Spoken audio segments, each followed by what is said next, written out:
This is the Rio Grande podcast. Welcome home. Hey guys. All right. Well, today is a new day. It is an exciting day. We'll be honest, we really didn't say much about it at all, actually, but I guess we'll just put it out there. Season 1 is officially over. So let's give a round of applause real quick. Yay. Put the clap thing. Round of applause. We finished season 1, guys. That was loud. That was very loud, but it was warranted. All right, guys. So just gonna say it. Season 1 is over. The season 1 of the Rio Grande podcast has been wrapped up. The last episode was Nick Stacy with the Fragile Planet Wildlife Park, and he didn't even know that it was the last episode, but we knew it all along. Before we told him at the end, right? We was did. like, "Oh, cool." We told him. He didn't even know that it was going to be this week, though. But before we get any further, just going to say, this is me, Sam. Across from me is Allie. Hi. And then Derek's next to her. What's up? And not sure how much he's going to be talking, but we have Mike actually next to us. He was on an episode like 3 or 4 episodes ago in one of our hangouts. Hello. He's a soft-spoken kind of guy. But yeah, guys. So to everyone listening, season 1 is over. Thank you guys so much for the support. We're just to give you guys a little bit of an explanation. We're wrapping it up. The next few seasons, the next seasons that are coming up are going to be a little bit longer. We just wanted to wrap this one up because we have so much planned for the future of the podcast that we really felt like we needed to take a break. And I mean, the seasons were going to be seasons all along. There were going to be breaks all along. But we really felt like we needed to get things rolling on a new gear, on a higher level. So we wanted to, put these episodes that we've put out, pack them off, into what would be season 1, which we already officially have done. That's it. This is actually outside of season 1. This is not yet season 2. We're kind of doing a recap of this season, of the episodes. Do you guys know how many episodes they were? 17. I think Nick was 17, right? If you count from Jennifer Wilson all the way to Nick. Yeah, so but are you including the hangout episodes? I am. Yeah. Oh wait, no, I wasn't. No. So 19. then I would say 1920. It's 19. This one would be 19. Okay, guys. So let's do a little bit of math here. Let's just go back and count. So the very first episode, technically the very first episode is the one that I made solo. What do you love about the Valley? We haven't been counting that one, but Yeah, it is. I guess It is. We're gonna count it because to our listeners, it's just as much as part of the season as any other. So we got 1, 2, 3, 4, 5, 6, 7, 8, 9, 10, 11, 12. He's counting them on his phone, by the way. 13, 14, 15, 16, 17, 18, and this is number 19. I said 19. Yeah, but this is not part of season 1. It is, but it's I think it is. It's the end of it. That's true. Yeah. So, what do you guys think of season 1? How many?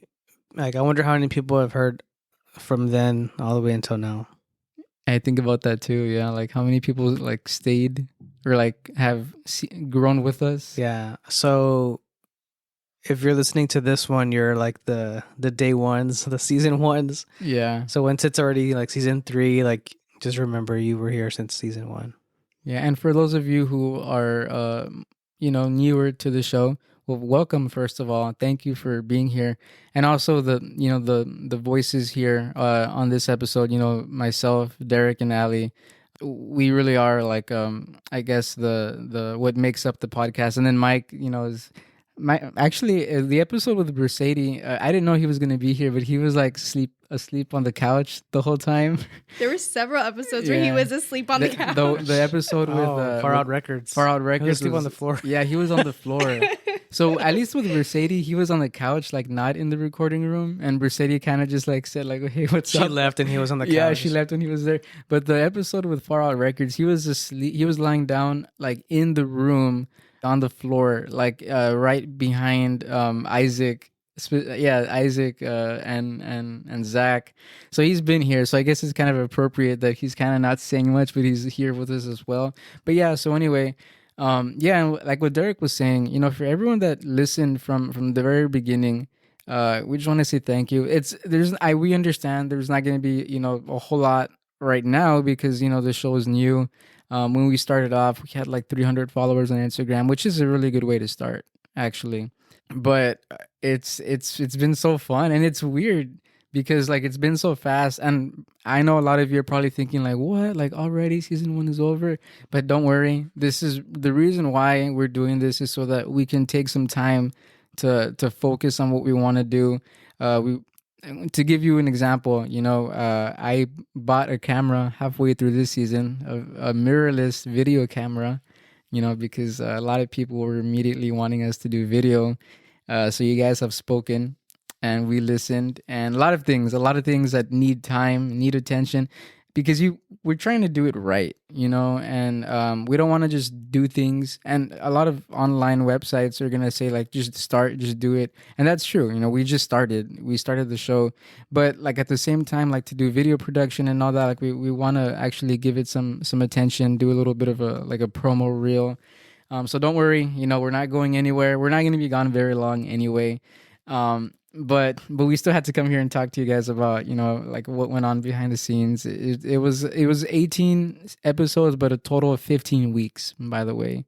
So that is 3.5 months, almost 4 months. It went by super fast, actually. Because It I did was go fast. out today. I was checking like August 9th, right? August 9th. It's already November, and in a way, it's already going to be the end of the year. Because like in a couple of weeks, it's already going to be December, and then like January. Yeah. So it's gone by so fast.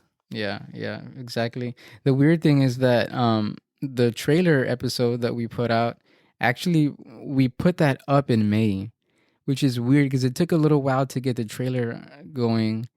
And then from May to August, there was like 2.5 months where we like it. Basically, it took a long time. We did nothing. Yeah. So like for you guys, There was a few interviews during that time. yeah, but like we weren't. But we didn't put any have those content ball out, rolling. yeah. Yeah. Posting. So for you guys, we understand it's only been 15 weeks, but on our side of things, since May. Yeah, well, no, since before that, like April. May was when the trailer came out. So by May, I had already had like at least one mic. I had already had the Zoom recorder and things like that. I had already had some of our gear. But the vision, I think this started like at the end of March or early April. Yeah, and to give you guys a little bit of a backstory, it was like 11 p.m. and I was in my wife and I. It was like 11 p.m. So we were already like getting ready to go to sleep. I was in bed already. And I don't know. I think I just looked at her. I just looked at you and I was like, "Hey, like, baby, I think we should start a podcast." And she was just like, "What?" I mean, it was like a just late night thing randomly. to say. Like what led up to that? Like were you listening to them a lot? Oh, I mean, I know you do, but Yeah. what just clicked in your mind that you're like, let's do a podcast? So I listen to podcasts all the time. You guys have, if you've listened, enough, you'll know that I work in healthcare. Whenever I'm working on charts, documents, doing behind the scenes work, working on patients' records, I listen to podcasts or music. But this year, 2023, 2022, 2023, I was listening to a lot of podcasts about health and fitness and, just self-help and science. I told my brother like in February I listened not even, this was YouTube, but I was only listening to an entire like bio like bio 1, like a college course that some professor put out. So like I retook bio, basically I retook like half of anatomy, and then I started just listening to podcasts about dietary, different ways of eating. And anyway, so I was just thinking about it and I was like, man, the Valley deserves its own podcast, like its own podcast, like not somebody from here that podcasts, but a podcast about the Valley, specifically about how cool the Valley is.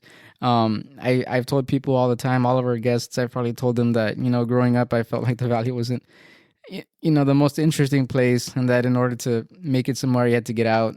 But I realized that the Valley is awesome, and I was like, how can we showcase that? Like, how can we show ourselves that what we have here is special?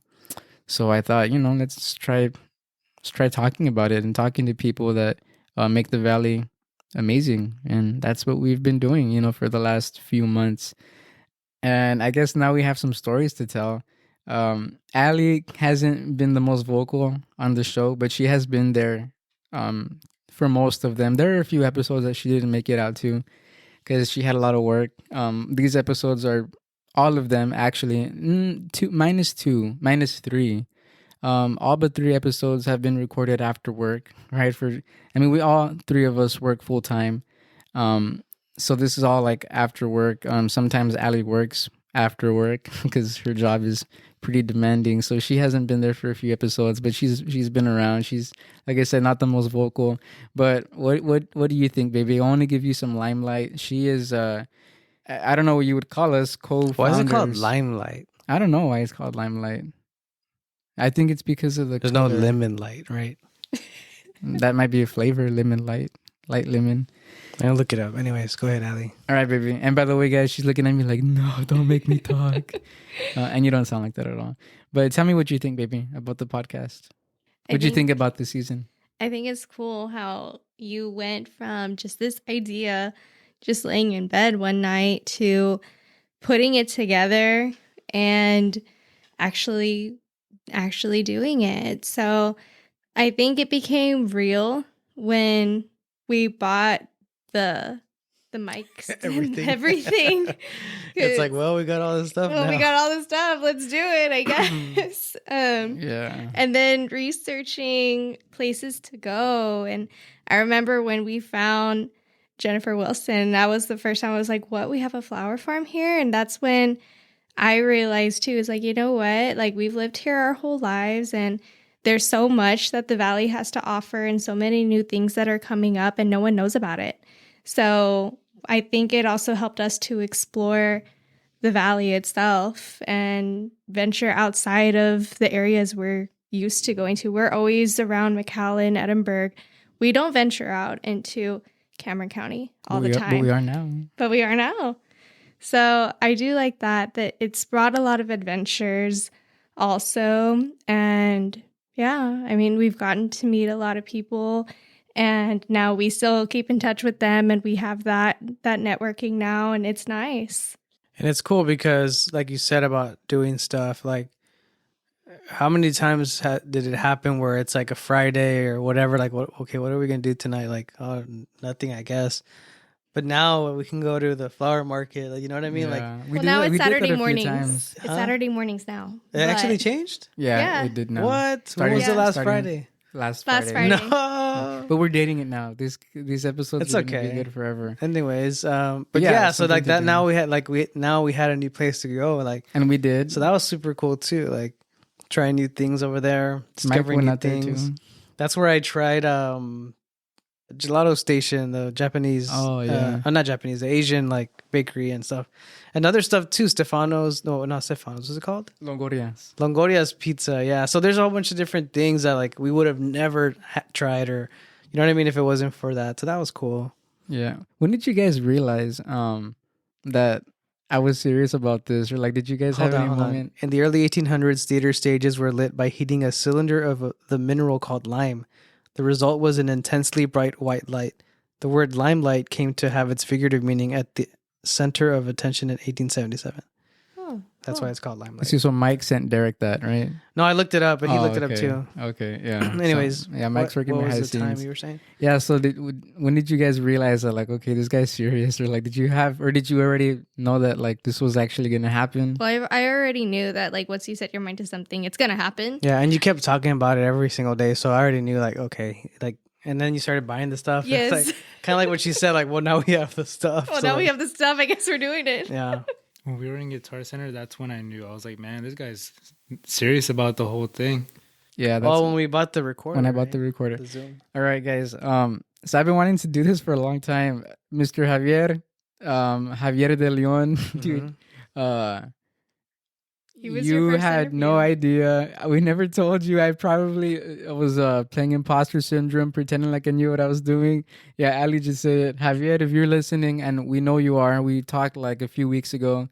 By the way, guys, just to backtrack, Zach and Isaac of Far Out Records, Javier said that he really liked learning about Far Out Records. So he told you that? Yeah, so one guest was impressed by another guest's story. So like They that's had an cool. interaction. Has he gone? Yeah, I think so. Oh, nice. But he said that he really enjoyed learning about the record store in Far. So Zach and Isaac, if you're listening, one of our other guests is a fan of Zach you and guys Isaac, now. now you gotta go birding now. Yeah, now you guys gotta go birding. Go to to, Cerro like, Llano. yeah, make this a mutual thing.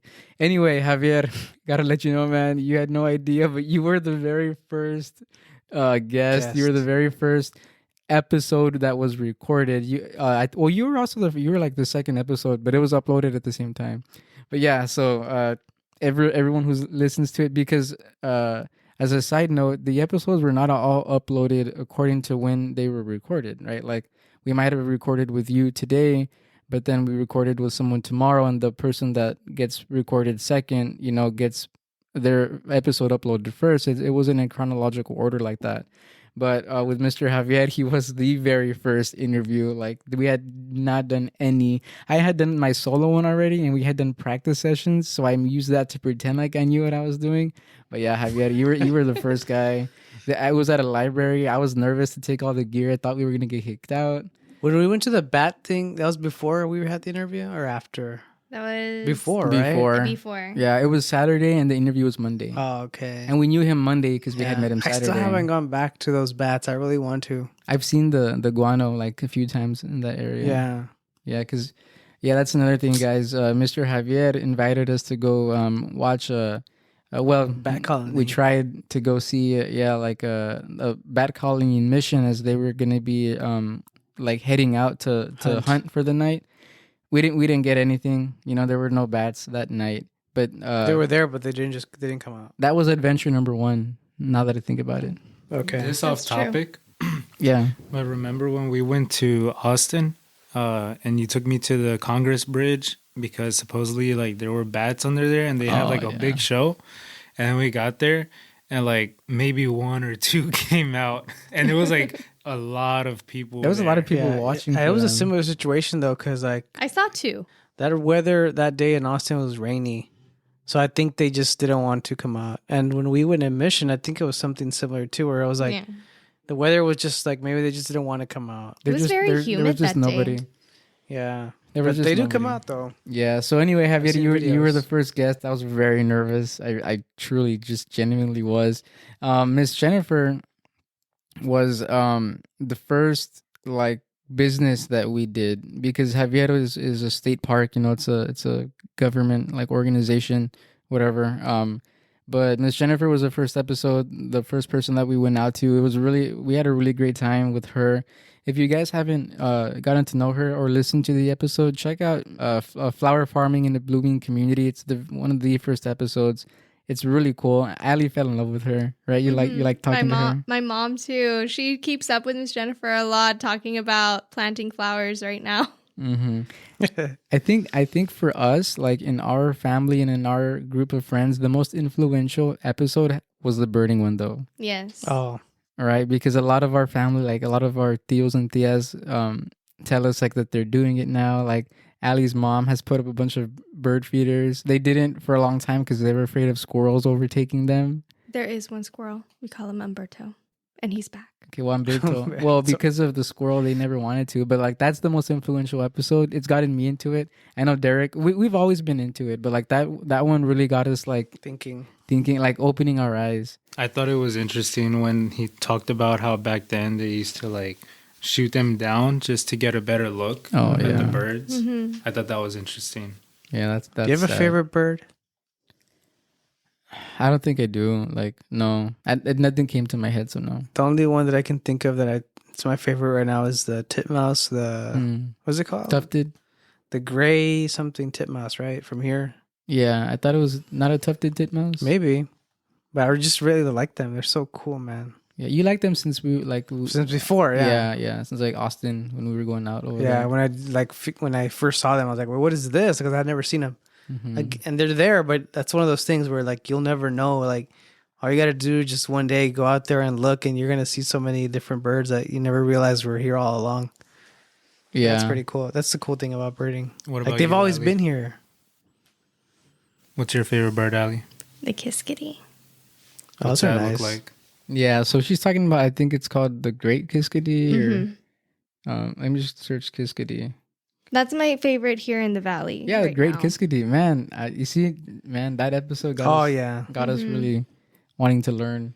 I also like seeing all the hummingbirds. Right now, my mom is having a lot of fun seeing all the hummingbirds flying around. And what was cool thing that I learned about that one too was how, I've seen cardinals here all the time, Dude, you read my mind. but like what he was telling us was like the most red ones you only find them here.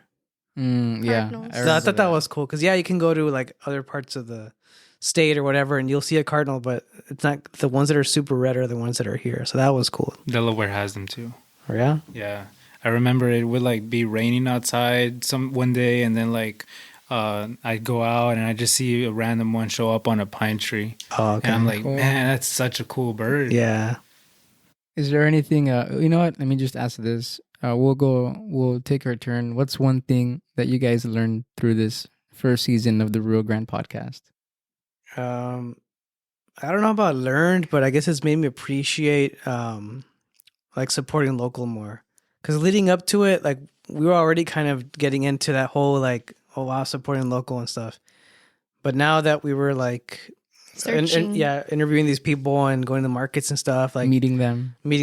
and seeing what people have to offer, and like I thought that made me like appreciate it even more. So like I like doing that. I like buying bread from Maria's bakery, as like instead of buying it from like HEB or whatever. Like, so it feels cool like hearing the story of these people and like, oh wow, like this was your dream and now you're doing it. Like, oh, I want to support that. So that feels nice. What about you, baby? What's one thing you learned? That the valley has a lot to offer, and right now we're only scratching the surface. So everything that we've done up to now, we've seen local businesses, we've met different people and what their mission is, and that there's still a lot more to hear about. There's a lot of new small businesses popping up still, and I'm excited to see what else we'll discover. And what's cool too about all these businesses that are like going after their dreams or whatever, it's like this podcast is right along there with them too. Mm-hmm. Like these people had like, you know what? I'm going to start doing cold pressed juices and it's going to be my thing. And like everybody has a similar story of how they first began and how people didn't believe in them and like stuff like that. Like a lot of these people have had the same story, but they decided to go through with it anyway. And they're, having success because they didn't give up and they're still going. A lot of these people are like still on their journey. So I feel like we're kind of like on the journey with them too. Like, so we're helping tell their stories and they're helping us. It's like, it's a whole like mutual relationship kind of thing. And it's like that relationship with the whole valley. Like, yeah, that's the coolest part of it. Yeah. Yeah. For me, as far as one thing I learned, I think the biggest lesson that I learned was actually in the middle of our last episode with Nick Stacy at Fragile Planet. And it's something that I was starting to see ever since we did our first episode about birding with Javier de Leon. But this past episode with Nick, I really learned, or I realized that I had learned, that sometimes you just have to open your eyes to see things that have always been there. And that happened when we finished recording with the snakes. So Nick took us out on his property to mesquite trees, and he told us that a few days before he had caught several snakes on mesquite trees in under 15 minutes. And that blew my mind because I was like, mesquite trees, like they're everywhere in the valley, and I have never seen a snake on a tree, like not under the tree, but on it. And we went out there. He drove us to a little spot on his property, and would you get 2 minutes? I would say with fairly, like what's realistic. I would say 2 minutes. I would say within or 2 less. minutes He found one. He had his first snake in his hand, on a mesquite tree. And it's these beautiful green snakes that were just intertwined, rough green snakes. And as I was looking at them, and he found that one, and a minute later he found another. Maybe 70 seconds later he had another bigger one. And as I was holding that one, I started to realize, like, man, like I started to shift my thinking about the world, like about our perspective, the way that we see things. Like sometimes, I mean, the answer to your problem is there. You're just not looking, or maybe it's just that like we need to know what we're looking for, and things start popping up. I had learned that lesson a little bit with birding. Like I'm sure I've heard all types of birds. I just wasn't actually listening. I'm sure I'd seen all types of birds. I just wasn't actually watching and paying attention to what they were. But I had like an epiphany moment there, like with that snake, and I was like, whoa, like maybe the answer to our our questions are right in front of us, and we just don't know where to look. And I know, of course, that's deeper than what it was, but it I think it's true because I mean, guys, if you're listening and you have a flashlight tonight, go out to your mesquite trees and look for what looks like those pods. They're going to be green, the bean pods on the mesquite trees. And you will see a lot of pods, but you just might also see some rough green snakes.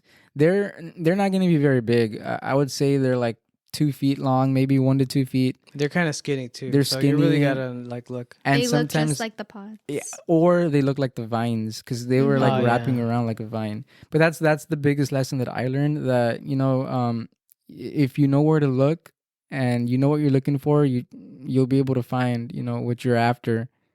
And it may have always been there, but you just gotta open your eyes.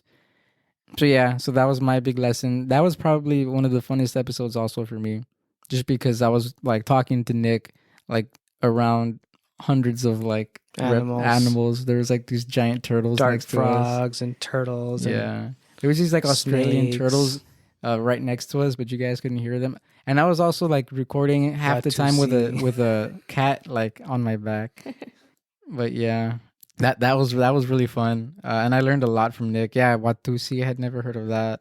I would say that that was a nice last episode. A nice last one that we did. All right, well that was part 1 of our season 1 recap, and we'll give you guys part 2 next week.